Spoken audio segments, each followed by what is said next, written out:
todos, buenas noches nuevamente. Espero que estén muy bien. Les recuerdo que pues es una charla corta donde vamos a tardarnos más o menos unos 30 o 40 minutos. Y el tema de la sesión de hoy es elevando la calidad del código. Vamos a hablar de un par de técnicas clave que se hablan mucho en agilidad que fomentan la calidad en el código cuando se programan aplicaciones de software. Sin embargo, también tenemos algunos ejemplos para aquellas personas que no trabajan en el mundo del software, porque esas técnicas no solamente van a servir para esas personas, ¿vale? Aunque nacen del desarrollo de software, son aplicables a muchas áreas dentro de la organización.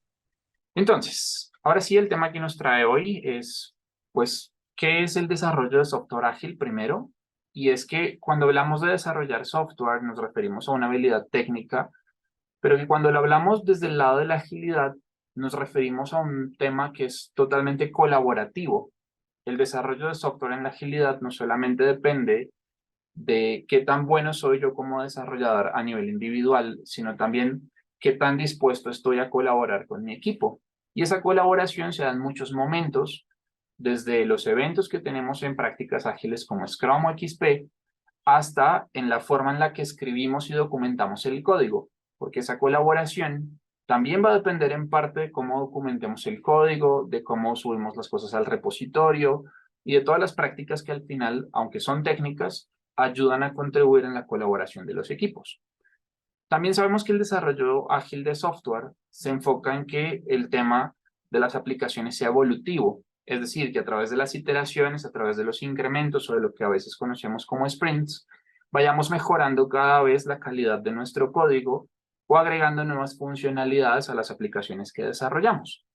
Y si todos estamos alineados en ese mindset ágil, sabemos que la agilidad no solamente se enfoca en ser rápido, en ser veloz, sino también en priorizar la calidad, ¿sí?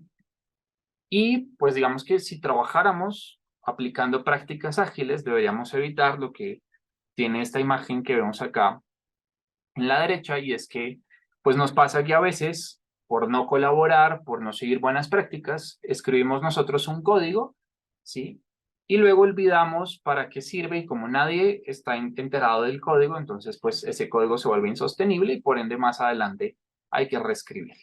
¿Listo? Entonces este meme creo que es muy conocido, y es cuando escribí este código, solo Dios y yo sabíamos cómo y para qué lo hice, ahora solo Dios lo sabe, ¿vale? Bueno.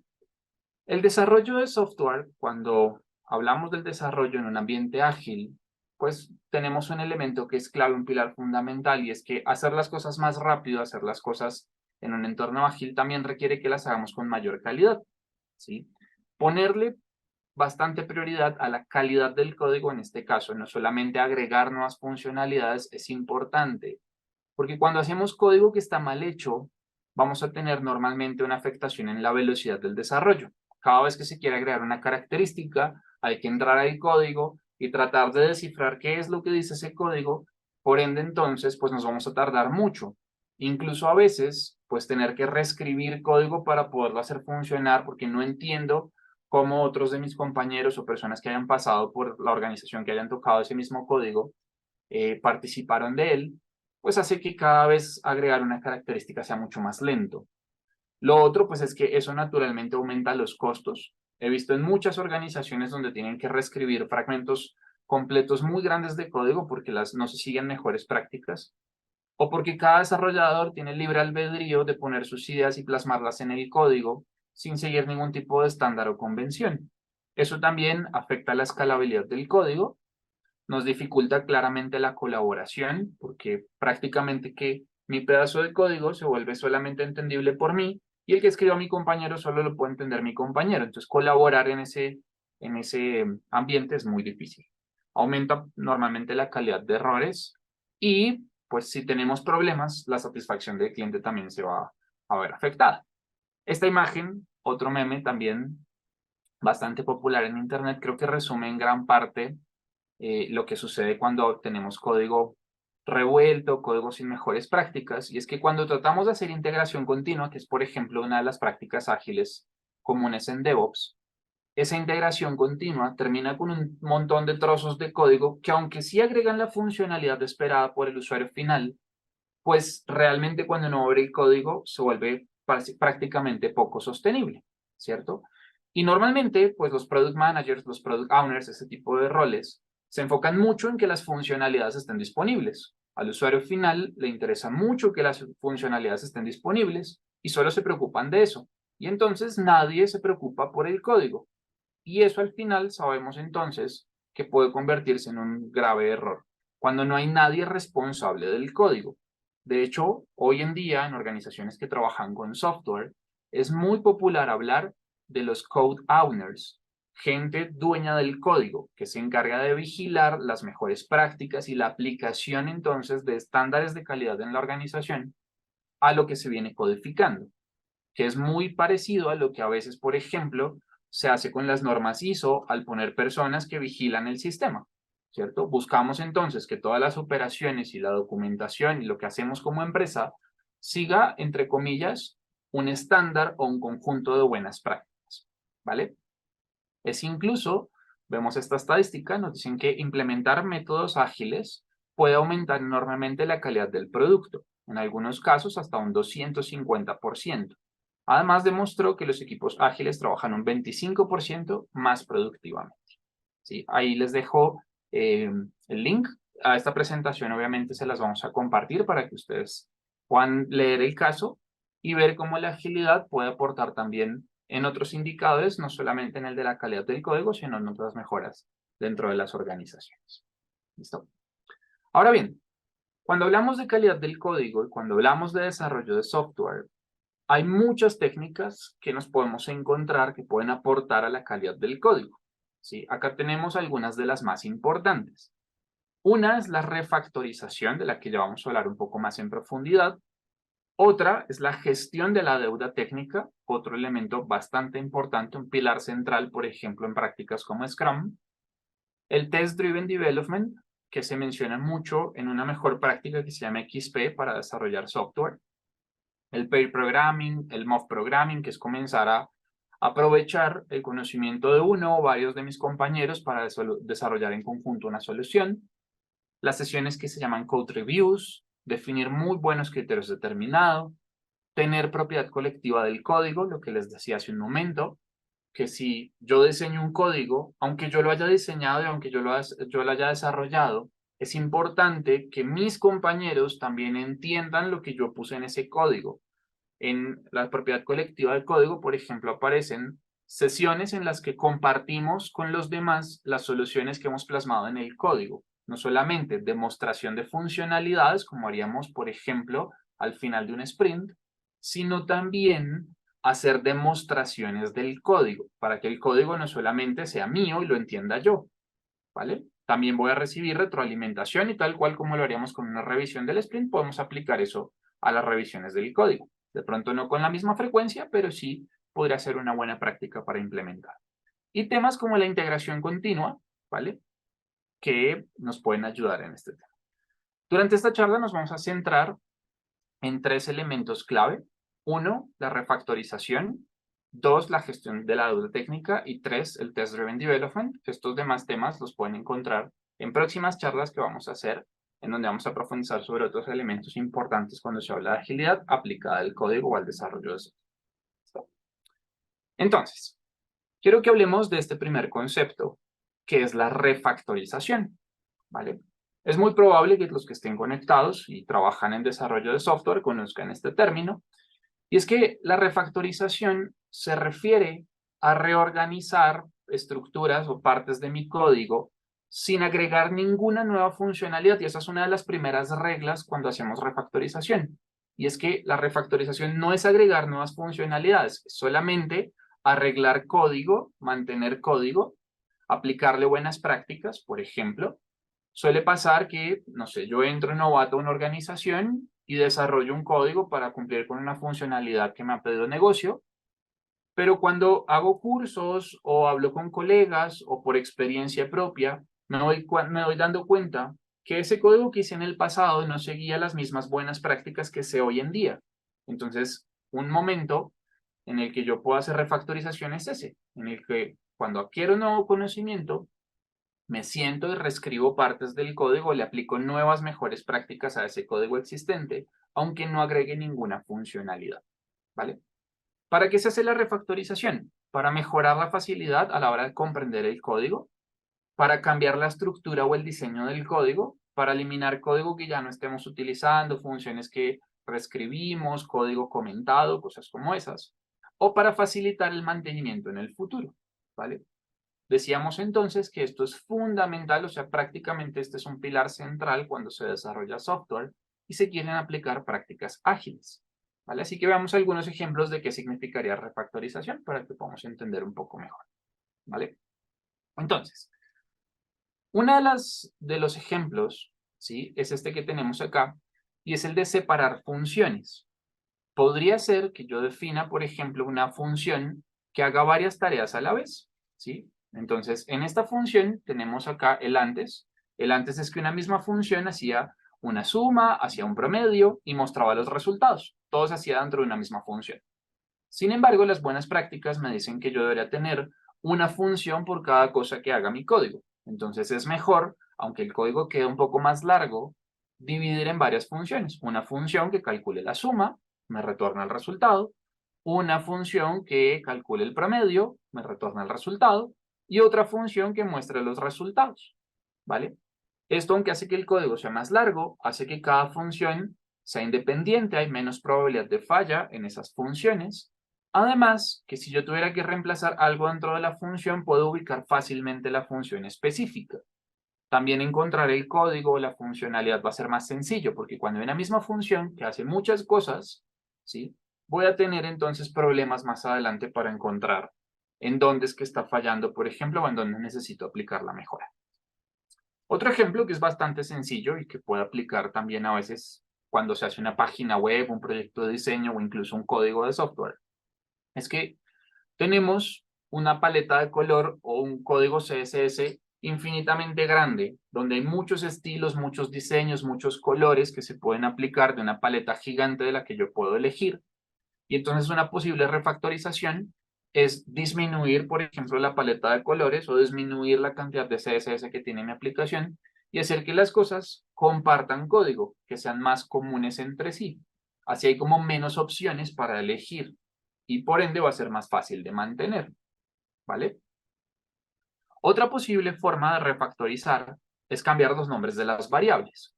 Hay desarrolladores que, por ejemplo, no sé, acá nos dicen, vamos a calcular el perímetro, ¿sí? de un círculo, de una circunferencia, y entonces tenemos la función p que recibe como parámetro d, y entonces lo que tiene que retornar es d por este número, que es pi, ¿cierto? Si alguien llega, pues esta función es demasiado sencilla, pero si alguien llega a entender un código que fuera un poco más complejo, pues no va a saber qué significa p o no va a saber qué significa d, porque pues esto no es intuitivo. Sería más intuitivo tener nombres de variables que sean mucho más dicientes, por ejemplo, calcular perímetro, ¿cierto? Que recibe como parámetro diámetro y cuando se retorna diámetro por el número pi, ¿vale? Algo, pues digamos, mucho más organizado. ¿Mm? También, por ejemplo, refactorizar podría significar que antes tengo una función, ¿cierto? Una función que divide A entre B y retorna A dividido B.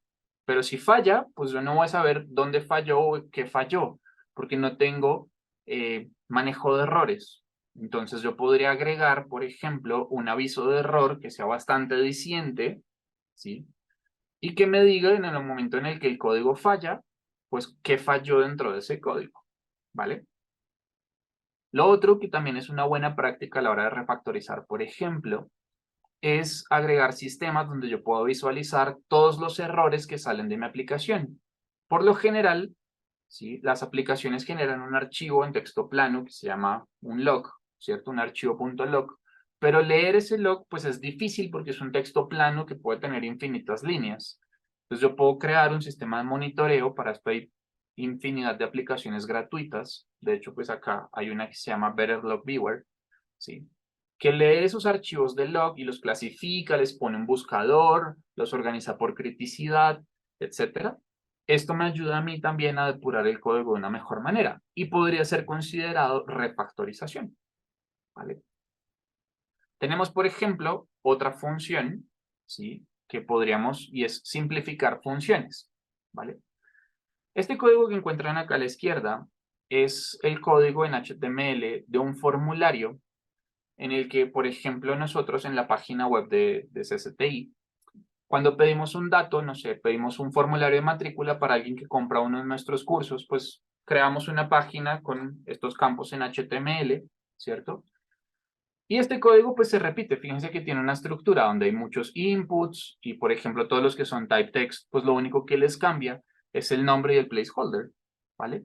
Y estos formularios pueden tener infinidad de campos porque necesitamos conocer el nombre, el apellido, no sé, dónde trabaja la persona, el correo principal, el correo secundario, etcétera, etcétera. O sea, son muchos formularios.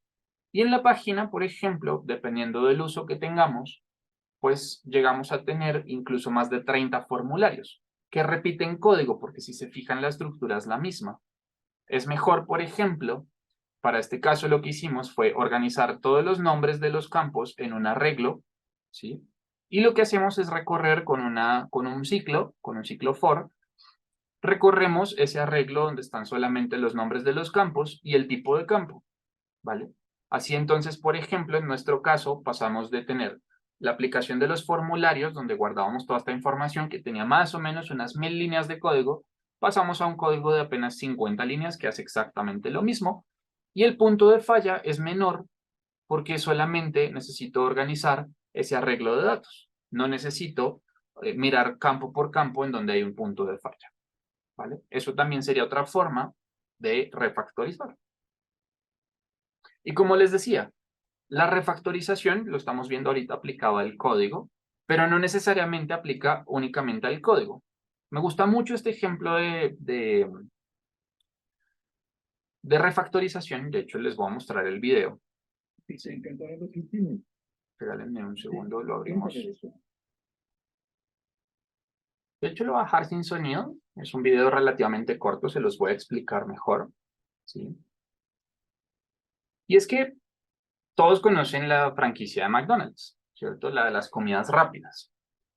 Resulta que McDonald's se enfrentaba a un problema cuando fue recién construido, y es que repartir, y me voy a quedar con esta imagen un momento, y es que, pues, ellos querían imponer un nuevo sistema de negocio que hasta ese momento no funcionaba, una nueva experiencia, y era el tema de que las comidas rápidas debían ser eso, comidas rápidas.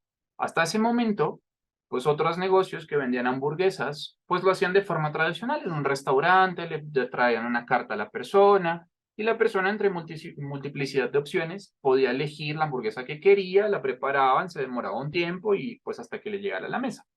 Ellos decidieron que como eso era una comida rápida y que la estructura pues de las hamburguesas es simple, pues era mejor tener un menú simplificado y poder entregar la comida sin tener un restaurante donde la gente se tuviera que sentar. De hecho, la idea de ellos era un restaurante prácticamente de pasar, pedir y comer, ¿cierto? Entonces, el primer obstáculo con el que se encontraron es que necesitaban aumentar la velocidad con la que producían sus hamburguesas, ¿sí? Y disminuir el tiempo de entrega. Entonces, si recuerdan la imagen que acaba de proyectarse, pues están en una cancha de tenis mirando cómo pueden optimizar el proceso. Simulan entonces cómo es la cocina de McDonald's con escala real, traen a todos los empleados para mirar entonces cómo pueden simplificar las operaciones, ¿sí? Y lo que hacen es comenzar a reorganizar la disposición de la cocina, o sea, refactorizar. Fíjense qué es eso, no están agregando más funcionalidades, no agregaron platos al menú, no compraron nada nuevo para la cocina. Lo único que fueron haciendo fue reorganizando, entre comillas, el código de cómo está dispuesta la cocina. Fueron reorganizando los elementos dentro de la cocina, hasta llegar a un resultado final donde todos los empleados encontraron un punto óptimo de organización y McDonald's comenzó entonces a tener una promesa de venta, una promesa de valor, y es que tu hamburguesa está lista en 60 segundos o menos, ¿vale? Y eso hizo que se volviera muy popular en su ciudad natal y que luego pudiera escalar como la franquicia que conocemos hoy. Y sería uno de los principales casos de lo que podría conocerse como una refactorización.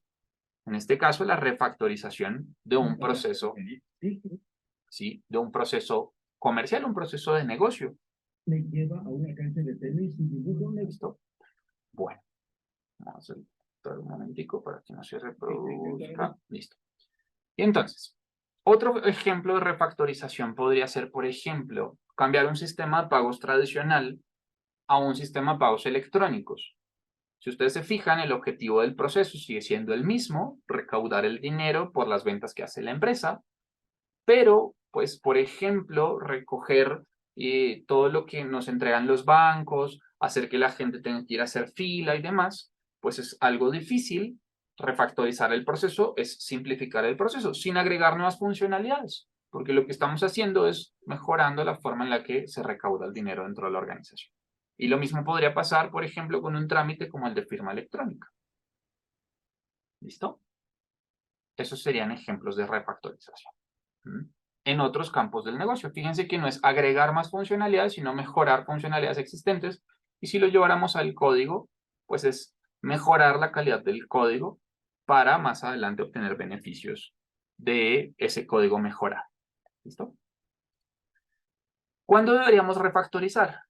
Y es cuando hay oportunidades de mejora que se encuentran durante una práctica muy común en agilidad que se llama los code reviews, sesiones que hacemos con otros compañeros para revisar nuestro código. Y esto, volvemos a lo mismo, no necesariamente solo se aplica al desarrollo de software. Yo puedo hacer code reviews con, no sé, si yo soy un asesor comercial y hago una propuesta comercial, yo puedo mostrársela a un compañero para que revise la estructura de esa propuesta y me dé retroalimentación sobre la misma. Si yo soy escritor de un libro, entonces se la puedo mostrar a alguien para que sea alguien lea y me dé una retroalimentación sobre, pues, no sé, la arquitectura, cómo estoy mostrando el libro, la forma de la redacción, los ejemplos, etcétera. O sea, siempre se pueden hacer code reviews, ¿vale? También entonces, cuando agregar una nueva característica es un dolor de cabeza. De hecho, a nosotros nos pasa, ustedes saben que nosotros desarrollamos nuestras propias aplicaciones para lo que es core de negocio. Tenemos nuestro equipo de desarrollo y nos hemos dado cuenta que a veces, por ejemplo, agregar una funcionalidad simple a alguna de nuestras aplicaciones es un dolor de cabeza porque hay mucho código regado, personas que ya no trabajan con nosotros, código que se hizo hace muchos años pero que no se volvió a tocar. Y entonces, pues es momento de refactorizar ese código, rehacer algunas de las funciones, comentar algunas de las cosas. Hoy en día con la inteligencia artificial yo le puedo pasar un trozo de ese código y pedirle, por ejemplo, a Copilot que me reescriba parte de ese código para hacerlo más entendible, que me comente funciones, ¿vale? Cuando mi conocimiento o experiencia mejoran, si yo voy adquiriendo experiencia en arquitectura, en cosas de negocio, en desarrollo propiamente de software, me doy cuenta que puedo mejorar cosas que se hicieron en el pasado. Cuando sentarse a entender el código, pues toca hacerlo y me toma tiempo. Cuando el código se vuelve complicado, cuando hay demasiadas líneas en un mismo archivo, entonces pues me toca hacer scroll infinito para poder encontrar algo. Es momento de pronto decir, oiga, es mejor separar este código en varios códigos, en varios documentos, o cuando es casi imposible reusar código existente, funcionalidades que ya existen en otras partes de una misma aplicación y que pues es casi imposible de llamar porque se crearon personalizadas y solo sirven para ese tema en específico, ¿vale? Ahora, después de mi explicación, quisiera preguntarles, lo pueden hacer participando si quieren encender el micrófono o si quieren hacerlo a través del chat, como se sientan cómodos, y es si aplican la refactorización en sus empresas y cuál ha sido su experiencia. Puede ser positiva, puede ser negativa, puede ser que alguien no considere que la refactorización es importante. Entonces quisiera saber qué opinan de eso. La palabra. Dale, por favor. Ajá. Dale. Sí, la refactorización es importante, dado, bueno, a nivel de en el trabajo, en las funciones que yo realizo, generalmente se hacen a nivel de proceso. Entonces, cuando uno ve algunas actividades que son rutinarias, continuas y se pueden mejorar, generalmente ahí es donde hace uno como puntos de control, por decirlo así. Entonces, sí es muy bueno la refactorización. En el tema del código, ahí yo sí tengo una pregunta. Entonces, lo que toca es de mencionar, la pregunta es, ¿en qué momento se puede hacer la refactorización? Porque generalmente, bueno, ya me la estoy solucionando yo misma. Cuando uno está implementando algo, uno hace código nuevo, digámoslo así, pero cuando pasa al servicio, allí hay un tipo ya de mantenimiento. Me imagino que ahí es el momento para refactorizar si uno ve temas de, no sé, mantenimiento correctivo o Sí, digamos que correctivo, predictivo, digámoslo así. sí, la refactorización es un tema que debería darse de manera continua. De hecho, en las prácticas que se mencionan, por ejemplo, en cursos como Agile Software Development, se habla de que la refactorización debería hacerse sprint tras sprint, por lo menos una actividad de refactorización, ¿vale? Aunque sea pequeña, donde el equipo por lo menos vaya refactorizando código del pasado. Eso se irá dando con naturalidad a medida que vamos haciendo code reviews y vamos implementando otras prácticas ágiles en desarrollo de software. Pero no deberías esperarte a que haya un problema o a que surja un error para arreglarlo, ¿sí? Y pasa, por Sí, ejemplo, les voy a contar un caso. Nosotros en CCTI nos certificamos en CMMI hace ya varios años. En 2017 creo que obtuvimos la certificación. ¿Sí? Y para esa época diseñamos unos procesos con el equipo de procesos y de ingeniería que teníamos en ese momento, procesos de negocio. ¿Sí? Y resulta que como esos procesos funcionaron en su momento, seguimos utilizando esos procesos por mucho tiempo. Y que si ya lo pensamos hoy en retrospectiva, muchos de esos procesos hoy en día no tienen sentido, porque ya el negocio ha cambiado mucho su dinámica. Sin embargo, esos procesos no se refactorizaron con el cambio que hubo en la dinámica de negocio y por ende los procesos hoy en día, algunos de ellos son obsoletos. Si nosotros hubiésemos sido juiciosos cuando hacemos un cambio y de una vez cambiamos eso también en el proceso para que se vea reflejado, los procesos se mantendrán actualizados todo el tiempo. Ya si, por ejemplo, hoy en día nos queremos volver a presentar a la certificación de CMMI, nos toca reescribir muchos documentos de proceso. Hay que grabar muchos manuales, o sea, otra vez muchos tutoriales, hay que rehacer manuales, incluso hasta la estructura orgánica de la empresa, pues quedó obsoleta. Pasa en empresas, por ejemplo, que se certifican en una ISO, entonces se certifican, no sé, en la 9000 y no le hacen mantenimiento constante a su sistema y entonces cuando van a la recertificación resulta que el sistema, aunque sigue existiendo, ya no se ajusta a lo que ellos necesitan. Y es por falta de refactorización. La refactorización podríamos verla incluso, si no habláramos de software netamente, podríamos verlo como una actividad de mejora continua, que aunque no agrega funcionalidades, sí nos evita problemas a futuro. ¿Mm? Sí nos evita un concepto que es el que vamos a mencionar a continuación, que es la deuda técnica. ¿Listo? ok.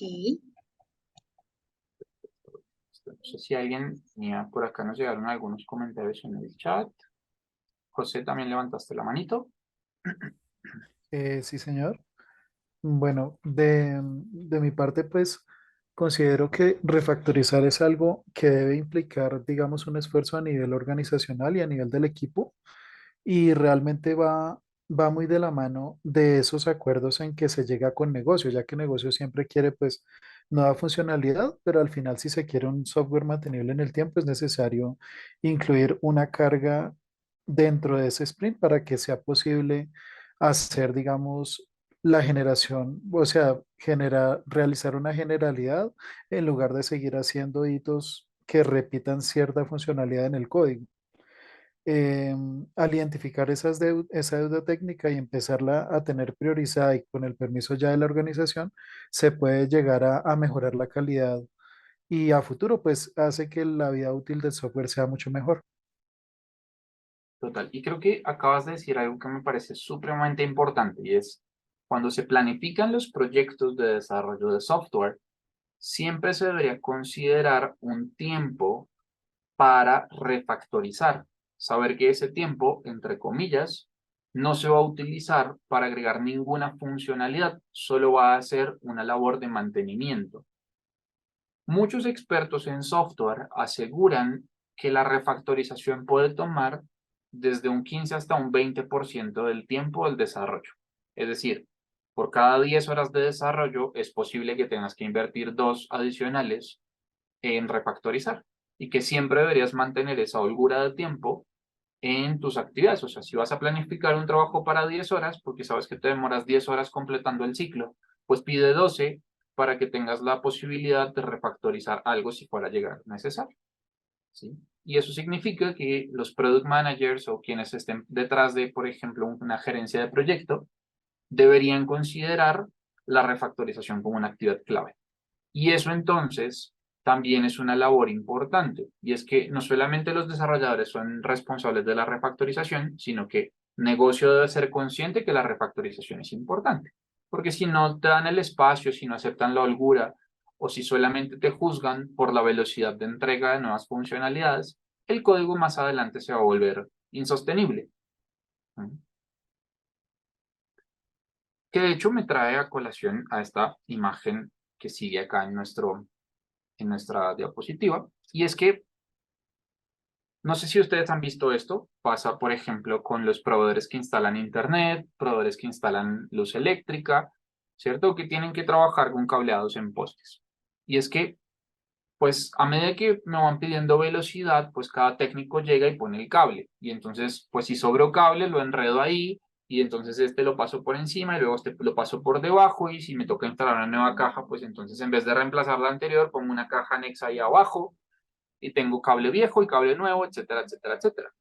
Porque la misma velocidad de negocio te dice que tienes que instalar en un cliente, no te puedes demorar más de tantas horas y tienes que hacer, no sé, 5 servicios al día. Entonces el técnico, para poder cumplir esos 5 servicios al día, pues lo único que va a hacer es instalar el cable como caiga, ¿cierto? Va a desarrollar el código como caiga, porque va a cumplir con la funcionalidad, va a cumplir con el indicador que le están poniendo, que no es en calidad, sino en cantidad. Y nos va a pasar con el futuro que comience a haber una pregunta, y es, pues, agregar un nuevo cable cada vez se va a volver más difícil, porque hasta pasarlo por entre toda esta mano de cables se vuelve difícil, ¿vale? Conectar entonces una nueva caja o, por ejemplo, reemplazar esta tecnología antigua por tecnología nueva, refactorizar en el futuro, se va a volver una tarea titánica. Si yo la refactorización la hiciera de forma continua, y cuando hay cableado viejo, antes de seguir acumulando o mezclando, reemplazo ese cableado viejo, lo voy haciendo mantenimiento, ¿va a tener un costo superior en ese momento? Claro que sí. ¿Me voy a tomar más tiempo para sacar nuevas funcionalidades al negocio? Claro que sí. Pero el costo a futuro ha demostrado ser mucho menor que la refactorización tardía, como es este caso. Esa refactorización tardía, cuando se acumulan errores, se conoce en las prácticas ágiles como deuda técnica.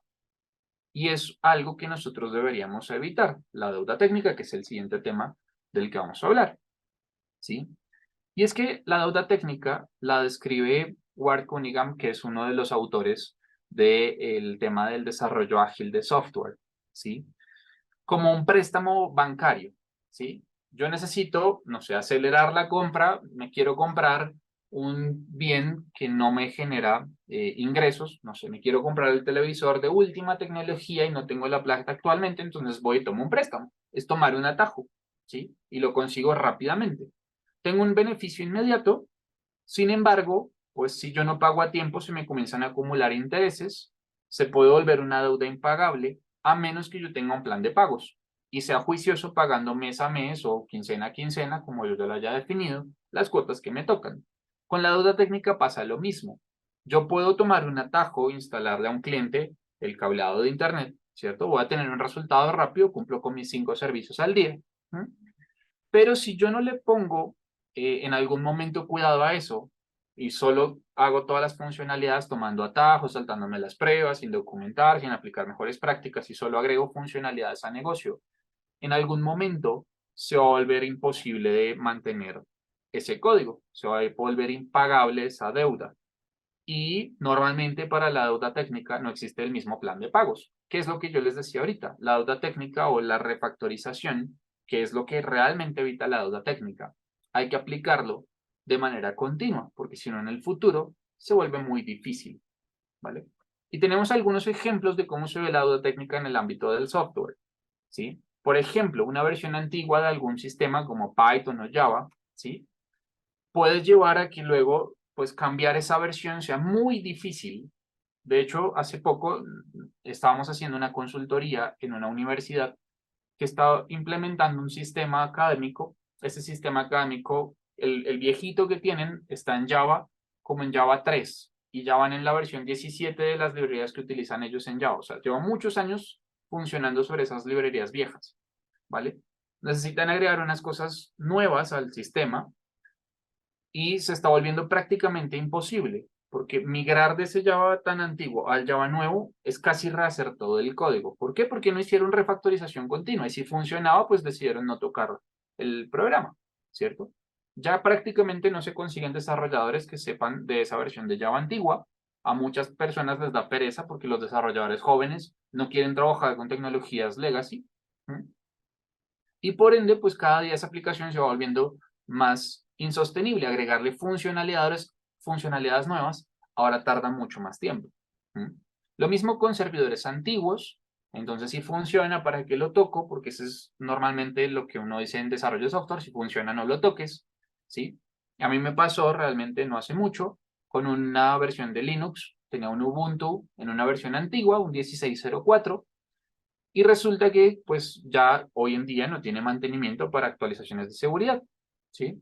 Necesitaba cambiar la versión de PHP de ese servidor Linux y tenía que migrarlo a una versión más nueva. Esa migración costó un montón de dolores de cabeza porque había muchas librerías que funcionaban en esa versión que como nunca tocamos ni nunca le pusimos cuidado, pasarlas al nuevo sistema costó más de lo que debería. Era un mantenimiento aparentemente regular y terminó costando muchísimo esa migración. ¿Por qué? Porque no hicimos juiciosamente las actualizaciones en su momento. Nos hubiese costado más, claro, pero nos hubiese evitado todos esos dolores de cabeza que pasamos por la actualización de esos servidores antiguos. Código sin comentarios, falta de pruebas unitarias, información duplicada, no tener reglas de normalización en una base de datos, todo eso se llama deuda técnica.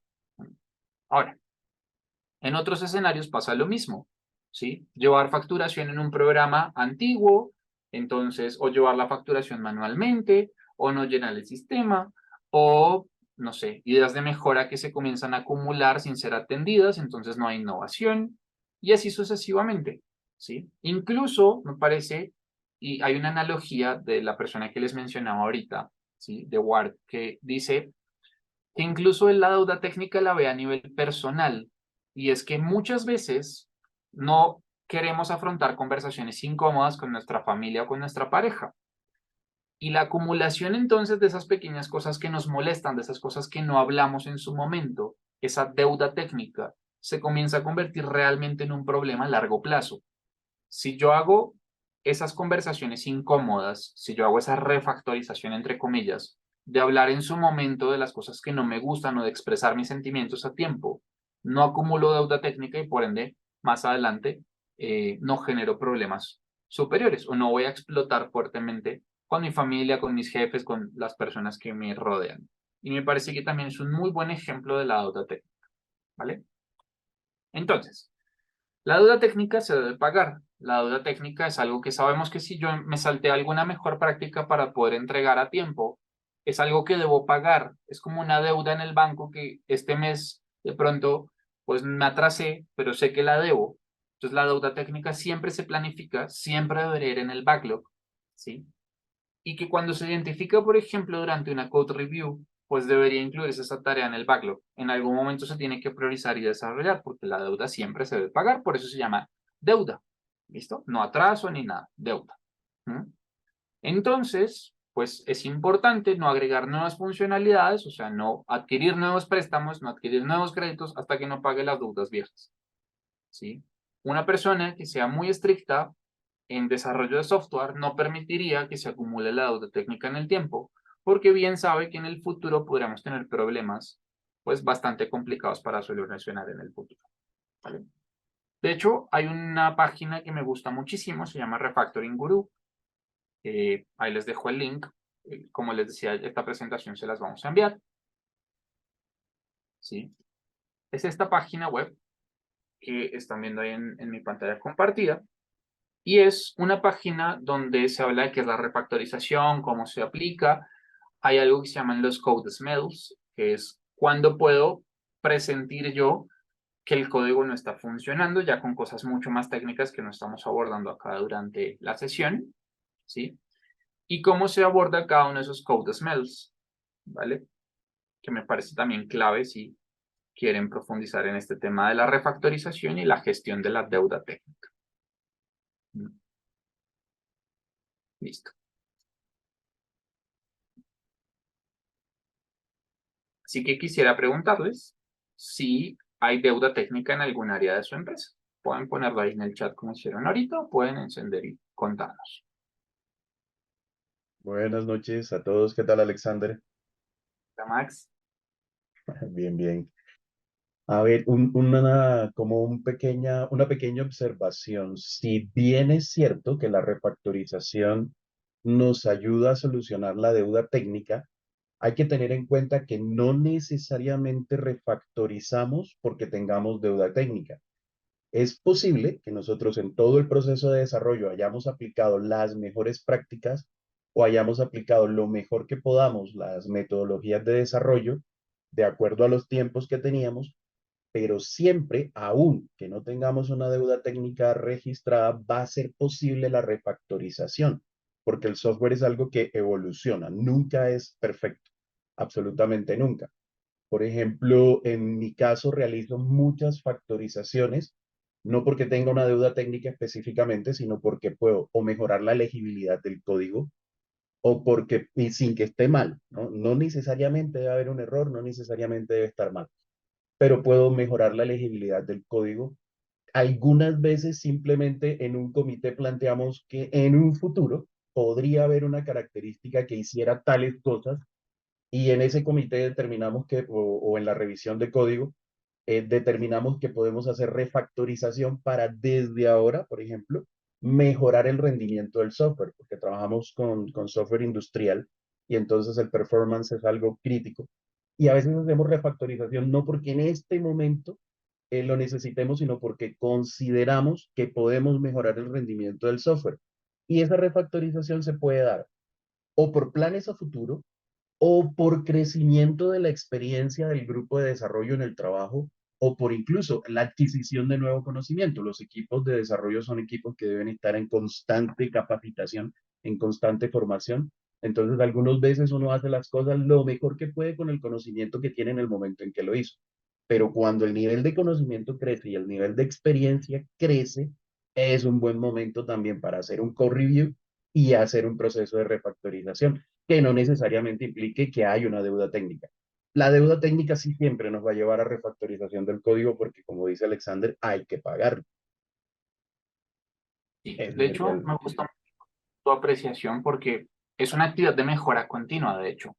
Y fíjate que hace poco me pasó con el equipo de desarrollo y es que estaban haciendo un curso, nosotros desarrollamos en PHP e hicieron un curso con alguien muy bueno en PHP, ¿sí?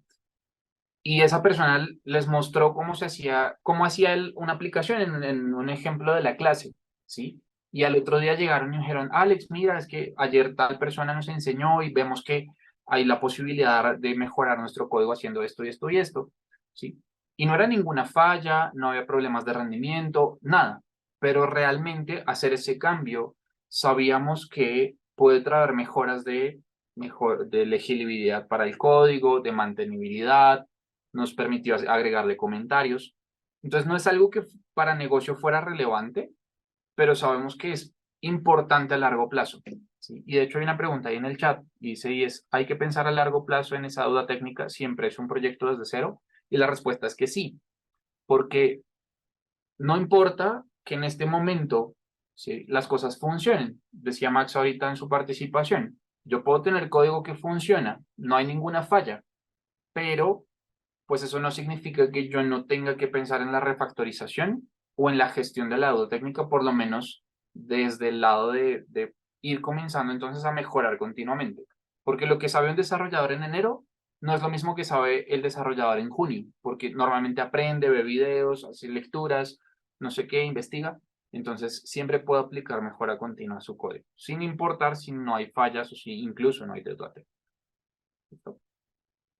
Y ya nos quedan dos temitas para finalizar, ya prácticamente estamos a punto de cerrar. Y es que otro de los temas que ayuda muchísimo son las pruebas unitarias. Ojalá de la mano de algo que se llama Test Driven Development. Es un tema lleno de matices, es un tema que genera mucha controversia, ¿sí? Y es que el Test-Driven Development o el desarrollo basado en pruebas, lo que dice es que antes de desarrollar, antes de hacer el código de la funcionalidad, yo debería escribir la prueba. Obviamente, si yo no he hecho el código de la funcionalidad, la prueba va a fallar. Entonces, Test-Driven Development se basa en esto. Entonces, escribo la prueba que falle, ¿sí? Luego, entonces, escribo el código con la funcionalidad para hacer que la prueba pase y refactorizo si hay que refactorizar y este ciclo se repite infinitamente, ¿vale? Les voy a mostrar cómo sería, por ejemplo, un Test-Driven Development en algo muy sencillo que estamos haciendo nosotros ahorita, y es que estamos haciendo un lavado de cara a la página de CCTI por esa transición que estamos haciendo de marca hacia un tema más ágil. De hecho, por eso me ven con la camiseta de Entre Ágiles. Necesitamos refactorizar la página, rediseñar varios elementos, hacer ajustes en los planes de estudio, cambiar los colores, bueno, muchas cosas que vamos a hacer en la página web, ¿sí? Sin embargo, hay información clave que no se puede perder. Por ejemplo, todas las páginas deben seguir con sus formularios, deben mantener el plan de estudio, deben mantener información básica de los cursos. Entonces, ¿qué hicimos para prevenir que no se nos pierda información en la migración de la página? Un Test-Driven Development. ¿Qué es lo mínimo que necesitamos nosotros de la página? No, pues el formulario. Entonces, hacemos una prueba que busque que el formulario exista en la página. ¿Listo? Hacemos una prueba que busque que el PDF del plan de estudio exista en la página y que la duración y la entidad certificadora existan en la página. Como corremos la prueba, ¿sí? En la página nueva, pues va a fallar porque no hemos creado la página nueva. ¿Listo? Cuando creemos la página nueva y volvamos a ejecutar la prueba debería pasarse. Y si yo voy guardando las pruebas para cada una de las páginas que voy creando, luego puedo correr un robotcito que me ejecute todas las pruebas y que toda la página web esté funcionando, toda la página esté arriba. No sé, hay que hacer una migración de toda la página otra vez en el futuro, pues vuelvo y corro el mismo set de pruebas, ¿cierto? Y puedo garantizar, puedo certificar que ningún formulario, ni ningún plan de estudio, ni nada se perdió en el camino. Esa sería una forma, por ejemplo, de aplicar Test-Driven Development desde un punto de vista muy sencillito, ¿vale? Ahora, el Test-Driven Development no solamente se aplica en software, yo también lo puedo aplicar en otras cosas, como por ejemplo, si yo voy a construir un documento, yo puedo hacerme un checklist de revisión, una prueba, ¿sí? Que en el momento no voy a cumplir, por el momento antes de construir el documento no voy a cumplir, pero que a medida que yo vaya desarrollando el documento, puedo ir marcando en esa lista de chequeo tal cual como si fuera una prueba automatizada, ¿sí? Puedo ir marcando que cada elemento se cumplió. Incluso si más adelante quiero volver a revisar todo el documento, lo puedo volver a comparar contra ese checklist y verificar que ninguno de los elementos que quería yo poner en el documento se me haya saltado. ¿Listo? Incluso si uno ya es pues más tecnológico, quiere automatizar esto todavía un poquito más, podría ser en Visual Basic para aplicaciones en Word o para aplicaciones en PowerPoint, código que haga pruebas automatizadas sobre elementos mínimos dentro de un documento. De hecho, en una organización en la que trabajé hace poco, estamos haciendo un plan estratégico, ¿sí? Una organización del Estado, y tenían un Visual Basic programado en un Word para mirar los elementos mínimos que tenía que tener ese documento. Todos los documentos debían seguir un estándar en una plantilla. Había una opción A, que era poner a alguien a revisar documento por documento para que no se saltara ninguna convención. Opción B, pedirle al equipo de desarrollo que desarrollara una automatización en Visual Basic, que es el lenguaje que acepta Word, ¿sí? Que verificara los documentos en sí mismos. Entonces lo que hacían era a esa aplicación que desarrollo, valga la redundancia, le subían un set de documentos, pueden ser muchos, y lo que hacía la aplicación era mirar que cada documento tuviera esos puntos mínimos que esperaban de la estructura, ¿vale? Y así entonces, pues pueden hacer un filtro de cuáles documentos no cumplían con el estándar. ¿Mm? Esto se puede hacer, por ejemplo, con un contrato, se puede hacer con un documento, con un plan estratégico, con infinidad de documentos. Y es un desgaste, claramente escribir la prueba, pero la prueba me va a permitir más adelante evaluar conjuntos completos de documentos enteros sin tener que sentarme a revisar uno por uno. Y que si alguien le hace un cambio, entonces toca volverlo a revisar todo, porque no sabe si algo se perdió. Si automatizas el proceso, pues entonces se va a poder revisar, digamos que infinitamente. Y con eso entonces llegamos al fin de esta charla, en donde hablamos de 3 elementos importantes: la gestión de la duda técnica, la refactorización y el test driven development.